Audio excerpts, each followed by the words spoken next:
का हृदय प्रदेश है ठीक। मध्य में है।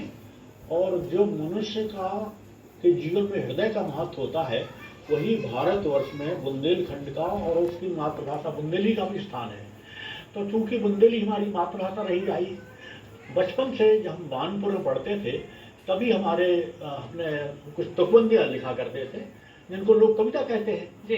लेकिन हम वो लिखते थे सन 1956 से, और 1960 में जब पुरस्कार मिला तो हमारा प्रोत्साहन मिला और फिर लगातार हम लिखते रहे।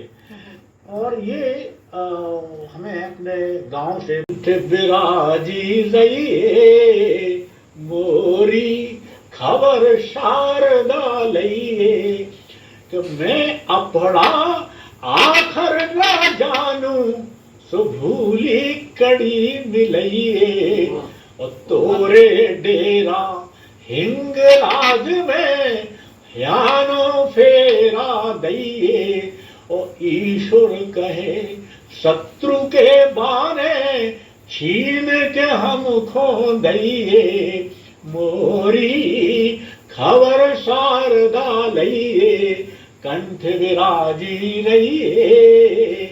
वाह, बहुत खूब। और आपने इस कविता के माध्यम से माँ शारदा को याद किया और हम उनको नमन करते हैं। और कार्यक्रम में अब हम बात करते हैं मनोज तिवारी जी से, जो कि साहित्यिक कवि हैं।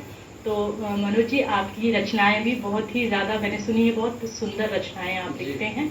तो हमारे दर्शकों के साथ आज आप कौन सी रचना साझा करना चाहेंगे? सुनाइए चार पंक्तियां। सभी दर्शकों को प्रणाम निवेदित करते हुए बुंदेली में अपनी माँ को समर्पित एक रचना प्रस्तुत कर रहा हूँ जी। सूरत तुम आई माँ, सूरत तुम आई माँ, अखियाँ भर भर आई माँ। अच्छा है। सूरत तुम आई माँ, अखियाँ भर भर आई माँ। भोली भाली सीधी सादी, भोली भाली सीधी सादी, मन में छवि समाई माँ। सूरत तुम्हारी आई माँ, अखियाँ भर भर आई माँ। और माँ हमारी कैसी है? जब लो हमें खवाई न रोटी तब लो भूखी बैठी रही, जब लो हमें खवाई न रोटी तब लो भूखी बैठी रही।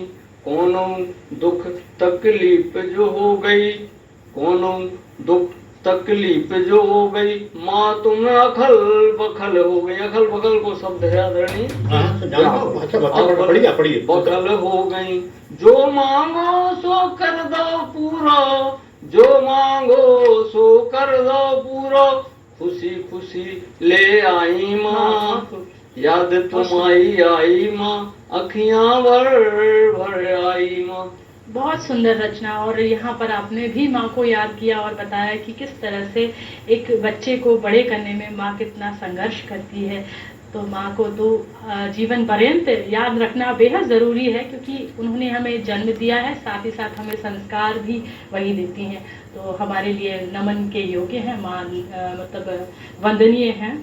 और अब जैसे कि सर, मैं आपकी रचनाएं, आपकी किताबें भी आप यहाँ पर लाए हैं सर। सबसे पहले मैं आपकी जो इस रचना इसके बारे में जानना चाहूँगी, जो हमारे दर्शकों को मैं दिखाना चाहूँगी कि जो भारत सरकार के द्वारा आपको पुरस्कृत किया गया है, और ये कीर्ति कलश कैलाश है, जो कि आपकी इसमें आपकी पिक्चर भी लगी हुई है सर। इसके देखिए, ये कीर्ति कलश कैलाश हमारे 75वें जन्म दिवस पर जब हमारा अमृत महोत्सव साहित्य संसार ने मनाया था, तो भारतीय साहित्य संसार की तरफ से यह कीर्ति कलश कैलाश हमारा अभिनंदन ग्रंथ है, जो साहित्य संसार ने हमको भेंट किया था 75 साल पूर्ण होने पर। और कल तो हमारा 80वां जन्मदिन है 25 जून को।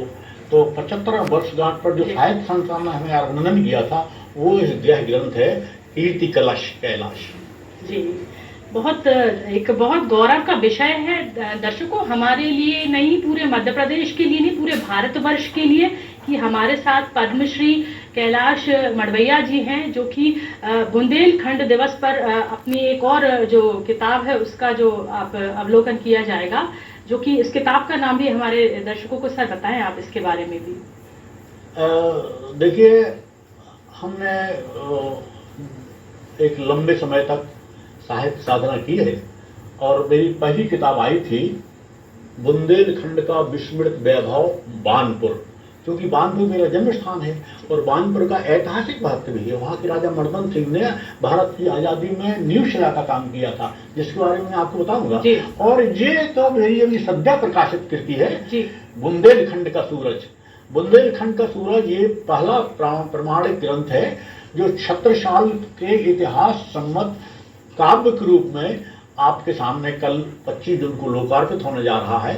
इस छत्रसाल का के ऊपर, छत्रसाल माने बुंदेलकेशी छत्रसाल, जैसे मध्यकाल में शिवाजी हुए महाराष्ट्र में, राणा प्रताप हुए राजस्थान में, ऐसे पूरे मध्यांचल के नायक थे 1649 से 1731 के बीच में महाराज छत्रसाल।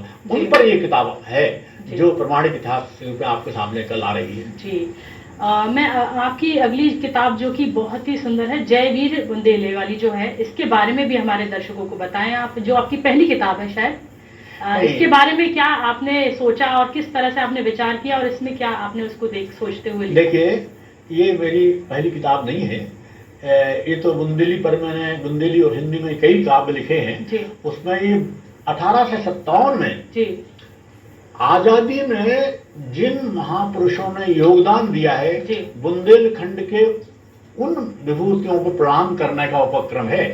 तो जयवीर बुंदेले ज्वानन की माध्यम से हमने बानपुर के राजा मर्दन सिंह जो 1857 के महान शहीद हुए हैं, उन पर एक पूरा हमारा बुंदेली काव्य है जो बहुचर्चित किताब है, जयवीर बुंदेले ज्वानन की।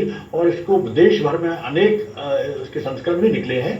इसकी रचना में आप चाहेंगे तो बाद में सुनाएंगे आपको। और ये जो आप बता रही हैं, ये बेतवा मध्य अंचल का सबसे बड़ी नदी है। बेतवा बुंदेलखंड की प्राण गंगा कहलाती है। गंगा और नर्मदा पर तो कई किताबें हैं, लेकिन बेतवा पर ये एकमात्र किताब है जो आप दिखा रही हैं। तो बेतवा पर भी हमारा ये हिंदी में खंड काव्य है जो आप प्रदर्शित कर रही हैं जी। इसके बारे में हमारे दर्शकों को बताएं कि इसमें आपने बेतवा के बारे में क्या लिखा हुआ है। देखिए, बेतवा मैंने आपसे जैसा निवेदन किया है, बुंदेलखंड की जीवन रेखा है जी। ये भोपाल के पास जी जो आपका स्थान है वहां से उद्गम है, वहां से निकली है और जाके जमुना में जाके विसर्जित हुई है। तो इसका ऐतिहासिक, भौगोलिक और पूरा प्रवाह काल, पूरी जो ऐतिहासिक भौगोलिक तथ्य हैं वो हमने इस पर प्रकाशित किए हैं। और बेतवा आप पढ़ेंगे तो आपको अच्छा लगेगा। पहला काव्य है वो। सर, आपने ये बताया था कि जयवीर जो आपने लिखी हुई किताब है, इसमें कोई एक आपकी जो रचना है वो बहुत ही ज्यादा फेमस हुई थी, उसके बारे में बताएं और हमारे दर्शकों के साथ साझा करें। जी जी जी जी। देखिए, ये आपने जो कहा है हमारा बुंदेली खंड काव्य है, जयवीर बुंदेले ज्वानन की, और आजादी का अमृत महोत्सव भी चल रहा है। तो ऐसे समय हम जानते हैं कि छत्रसाल, लक्ष्मीबाई और जैसा आपने बताया दुर्गावती, ये सारे हमारे बुंदेलखंड की वो विभूतियां हैं जिन्होंने आजादी के लिए समर्पण किया है, आजादी में अपनी आहुतियां दी हैं। लेकिन हम इस लंबे काल में हमारा काम है, साहित्यकार का दायित्व होता है कि नई खोज करें, जिनको विस्मृत किया गया है उनको याद करें। तो ये जो किताब है, ये जो काव्य है, ये ऐसे ही नींव शिला पर लिखी गई है। आपका आदेश हुआ है तो मैं इसकी कुछ पंक्ति आपको सुनाए दे रहा हूं। दरअसल में 1857 में लक्ष्मीबाई को सब जानते हैं, सब लोग चमचमाते कलश को प्रणाम करते हैं, लेकिन ये भूल जाते हैं कि इसकी नींव शिला में कौन है। तो मर्दन सिंह जो बानपुर के राजा थे, दरअसल में उन्होंने ही नींव शिला का काम किया था और लक्ष्मीबाई का स्वरूप देने में मर्दन सिंह का बड़ा योगदान है। तो मर्दन सिंह की हमने खोज की, उनके सारे पत्र खोजे और इस काव्य हमारे सामने आया और आपका आदेश हुआ है तो कुछ पंक्ति मैं आपको सुनाई दे रहा हूँ।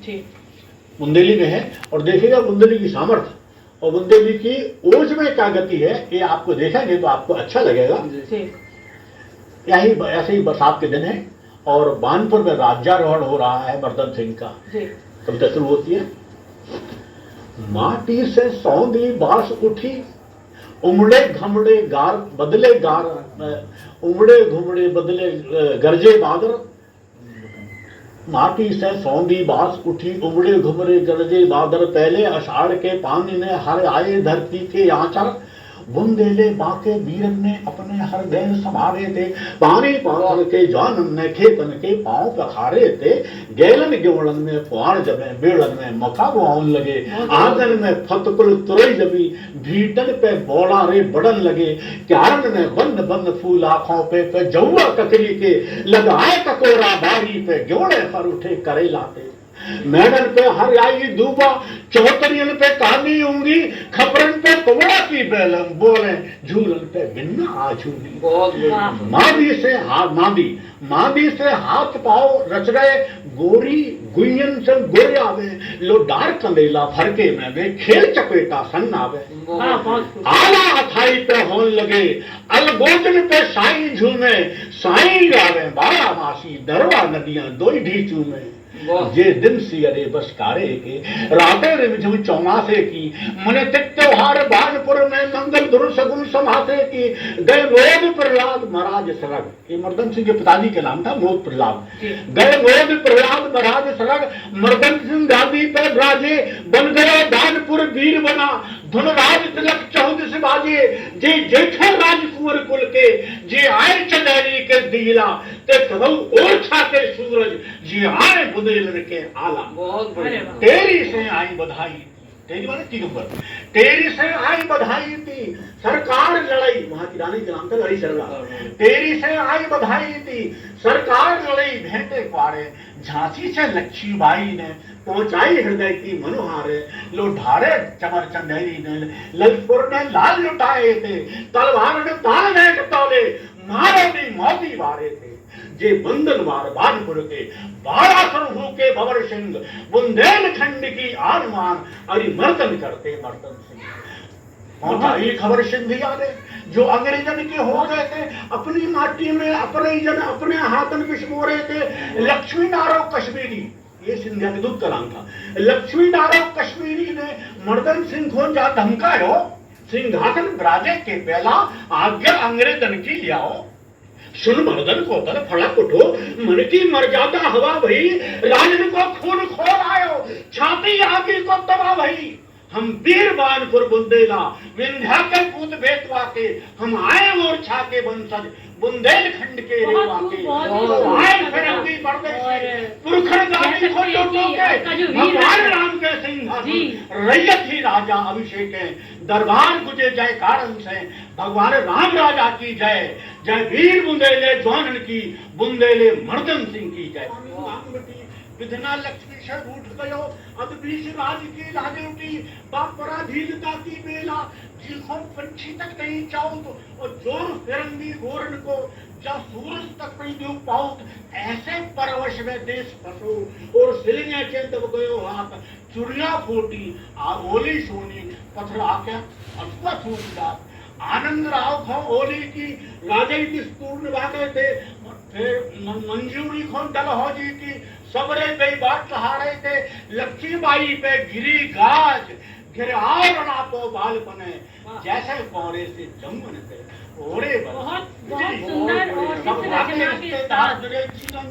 बहुत सुंदर रचना नरेश मर्दन सिंह फेरे खो झांसी में आए मुर्दरानी बिल्की छाती कूटी आखन इंदियारो घिरे आओ बोली राजन लाज रखो बुंदेल के तुम जेठे आओ बराई बरिया राजन की बोले रानी धीरज धारो और होई अकेली भाई साहब विपदा में वो संजय मानो जब तलक बेतुआ में पानी विंध्याचल को माथा ऊंचो तलवार बुंदेल की तोलो आजादी को अर्पण समझो झांसी बुंदेल ने दी थी मन माथे मान पेशा को आए फिरंगी परदेसी छूले हमारी माटी को हम सब से ले पर नहीं से हैं जब गौ धर्म बिगाड़े गो नारी पे जुलम करो चीने उनको सिर भूख पे आवे बहुत रानी ने अफवाह पहुंच रहे मर्दन ने अफवाह पहुंच रहे आचार सवार रानी ने अफवाह पहुंच रहे आचार सवार बूढ़ ला के बोली राजन से आशा थी तुम शेर बुद्धिजन के बाके घर ऐसे भाव सभी के हो भारत मां नहीं गुलाम रहते भग जय बेरी प्राण बचा दो घड़ी न भारत में ठहरे, हम सब आपस में फूटे हैं, ऐसे परदेशी राज करें, जो मिलकर कहूँ एक हो गए, वही पल हम राज करें। फर्जन सिंह हामी भर बोले, तलवार निकल आई रानी, तो चाहो स्वयं के का स्वागत हो, तुम उतरे ना ई को पानी, न चिंता हमें भानपुर की, न फिक्र राज जावे की है, छाती में सांग छटी जैसी चिंता अपनी आजादी। बहुत बढ़िया। दो ना तेरा कोई होती, माता ने जलन इसी दूध कविता है, के अब साथ जाए प्राण के परदेसी, वो एक हिंद में जी, रहते हैं। इसी कविता के साथ जो आपने जो मैसेज दिया है वो वीर बुंदेले गाने वाकई में काबिल तारीफ है। बहुत सुंदर कविता, और इस कविता में एक और उन्होंने संदेश दिया है कि ये जो है अगर आपकी एकता बनी रहती है तो उसमें कोई पैठ नहीं लगा सकता अगर आपकी एकता बनी है। जो अंग्रेजों ने जो हमारी जो एकता में हमारे फूट डालो राज करो की जो राजनीति उन्होंने की थी, उसकी कविता आपकी कविता में वो चीज़ दिखी और वो वीरता का रस हमने देखा। अब आगे बढ़ते हैं और जैसा कि हमारे साथ मनोज जी भी हैं, तो मनोज जी हम चाहेंगे हमारे दर्शकों को एक बढ़िया सी रचना सुनाएं संक्षिप्त में। हमने बताया माँ के संस्कार से मिली है, और फिर मैं लगातार कानपुर में मेरी शिक्षा हुई, ललितपुर में मेरी शिक्षा हुई वर्णी कॉलेज में, फिर टीकमगढ़ मध्य प्रदेश में आया, फिर छतरपुर से मैंने MSc किया, PhD किया, B.Ed किया, LLB किया, और फिर व्याख्याता रहा। इसके बाद प्रशासनिक सेवाओं में मध्य प्रदेश लोक सेवा आयोग से चुना गया तो प्रशासनिक सेवाओं में रहा, और फिर 2003 में सेवानिवृत्त हुआ हूँ। लेकिन कविता हमारे रक्त में रही है और हम लगातार पिछले 60 वर्षों से, बल्कि 65 सालों से लगातार सृजन कर रहे हैं। और माँ वाणी का बड़ा धस्त मुझे मिला है कि मैं कुछ समाज को, इस देश को और इस भूमि को दे सका हूँ। ये माँ वाणी का प्रसाद है। जी, आपको पद्मश्री मिल चुका है भारत सरकार की तरफ से, तो मैं जानना चाहूँगी कि उस सरकार की तरफ से, तो मैं जानना चाहूँगी कि उसके पीछे की जो एक छोटी सी संक्षिप्त कहानी है वो हमारे दर्शकों के साथ देखिए, दरअसल में पद्म अलंकरण तो हिंदुस्तान के सबसे बड़े सम्मान है, इससे बड़ा तो कोई सम्मान होता नहीं है, और ये अप्रत्याशित रूप से मुझे मिला है। मुझे ये कभी ये पता भी नहीं था कि और दरअसल में पद्मश्री मिला है बुंदेलखंड को, भारतीय श्रमण समाज को। आजादी के बाद पहली बार बुंदेलखंड को ये पद्मश्री अलंकार मिला। मैं तो उसका निमित्त मात्र हूँ, इसलिए मैंने राष्ट्रपति भवन में भी यही कहा था कि मैं ये अपनी पद्मश्री समर्पित करता हूँ बुंदेलखंड को और श्रमण समाज को, क्योंकि श्रमण समाज का बड़ा योगदान है इस देश की संस्कृति में। और श्रमण समाज का हमारा सृजन भी, ये जो बुंदेली भक्तांबर है, ये बहुत अद्भुत कृति है। भक्तांबर तो हिंदी में बहुत मिल जाएंगे, ये लोक भाषा में पहला सृजन है, इसको आचार्य श्री ने भी इसको सराहा है। तो ये बुंदेली भक्तांबर हमारा है। तो हमने लगातार लगभग मेरी 3 दर्जन से अधिक किताबें प्रकाशित हैं, और ये हमारा सौभाग्य है कि पद्मश्री हमको मिला है।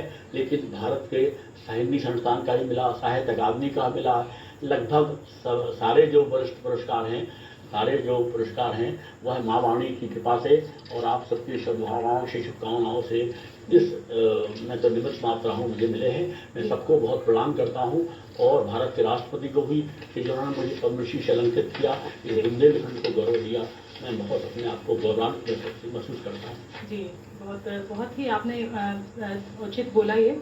अब मैं आपसे जानना चाहूँगी मनोज जी कि आपकी कोई और रचना हो जो हमारे दर्शकों से आप साझा जी बिल्कुल, एक और बुंदेली की रचना आदरणीय है, पद्मश्री से अनुमति चाहते हुए सुनाना चाहता हूँ। हाँ, 2 पंक्ति सुनाइए। जी बुंदेल भी सुनाइए। लेकिन जी, मानवता खो गई है तुमने, मानवता खो गई है तुमने, बैठे घर चिमाने, दुनिया की संपत पावे खां करत कर्म मन माने, दुनिया की संपत पावे खां करत कर्म मन माने, मानुष को तन पाके तुमने, मानुष को तन पाके तुमने, सद्गुण सब खो डारे, सत्य वचन और दया धर्म के कर दे बंद द्वारे, सत्य वचन और दया धर्म के कर दे बंद द्वारे,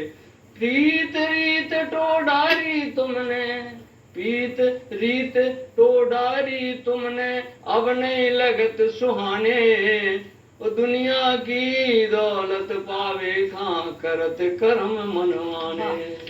बहुत सुंदर। और हमारे बुंदेलखंड में तो जी मैं आपको बताऊं कि मध्यकाल में जो काम हुआ है, ईश्वरी जिंद्रो लिख रहे थे जी कि बखरी रैयत है भाड़े की, बहुत बड़े दही पिया प्यारे की, बखरी रैयत है भाड़े की।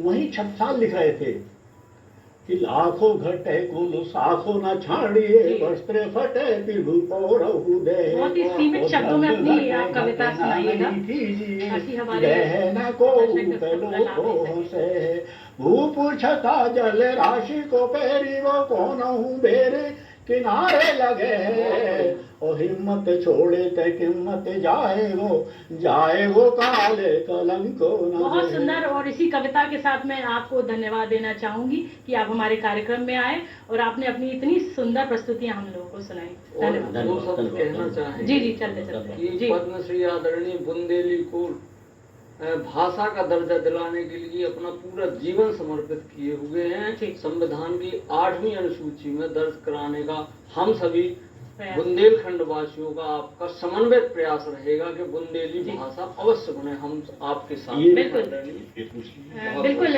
और समय अभाव के कारण मुझे यहीं पर इस जो हमारा कार्यक्रम है उसका इस सेगमेंट को यहीं विराम देना होगा। और मैं आपसे पुनः एक बार धन्यवाद कहना चाहूंगी कि आप हमारे कार्यक्रम में आए और हमारे दर्शकों के साथ आपने इतनी अच्छी अपनी कविताएं साझा की। इसके लिए बहुत बहुत धन्यवाद।